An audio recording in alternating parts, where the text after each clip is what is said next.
Whitney. Welcome to another episode of Right Politics. So, today, once again, we're going to be covering Cuba and Iran. Those are probably the biggest things now these days in the headlines. So, it's finally happening. Finally, mainstream media is taking the whole Cuba crisis public. I saw videos yesterday from Ben Shapiro, The Daily Show. It's pretty much happening all over normal cable networks and high ranked YouTube channels, as well as private industries and subscription platforms, finally giving the situation the desirable, I would say, exposure that it deserves, because a lot of people are suffering and it's something that needs to be brought out to the light.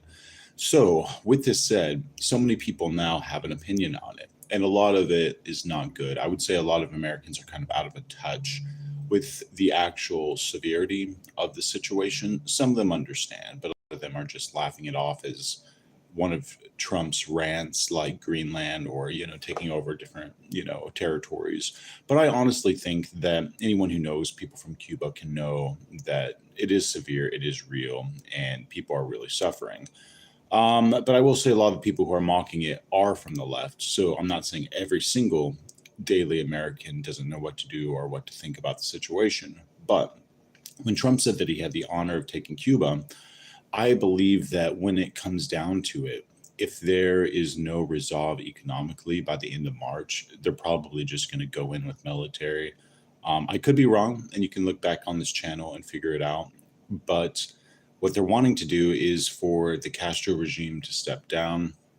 If they do not step down, it could be detrimental, and we could see another Maduro situation. Cubans have long withstood embargoes and blockades, so it's not totally out of the question that they could survive this one.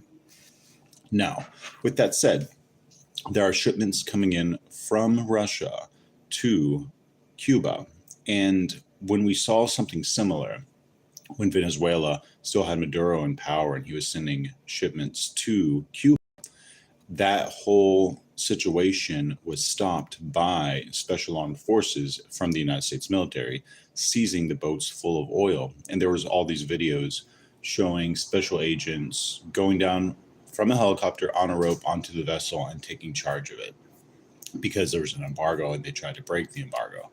Now, with that said, if these ships that are headed towards Cuba now, they will probably make landfall in the next couple of days.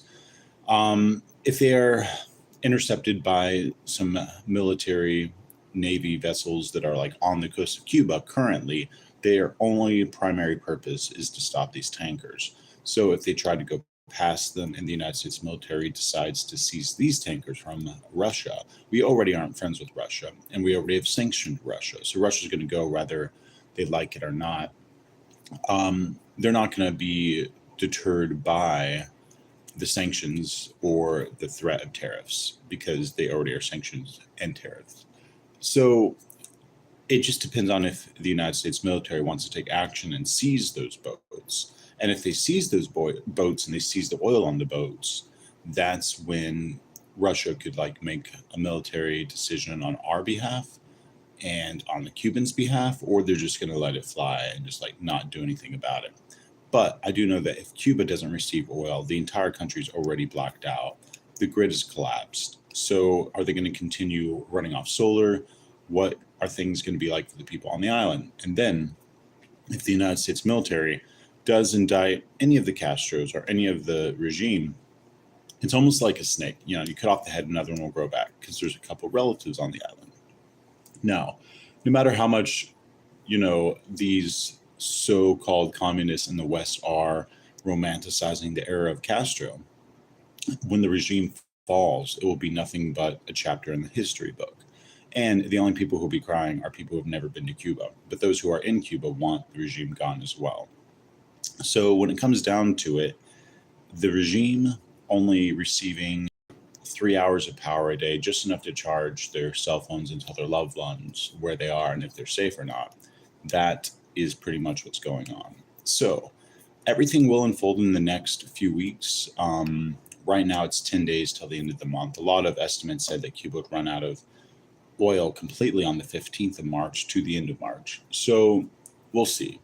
And also want to know what you guys think in the comments. Of course, like and share. That's pretty much all we have today. The Strait of Hormuz is also really being bombarded by Israel. I mean, not by Israel, but by Iran. And Israel's trying their best to shoot down any like missiles and stuff headed towards ships. But their primary concern, Israel, is defending their homeland, and joint operations between the United States and Israel have been going on, as you know, for over a month.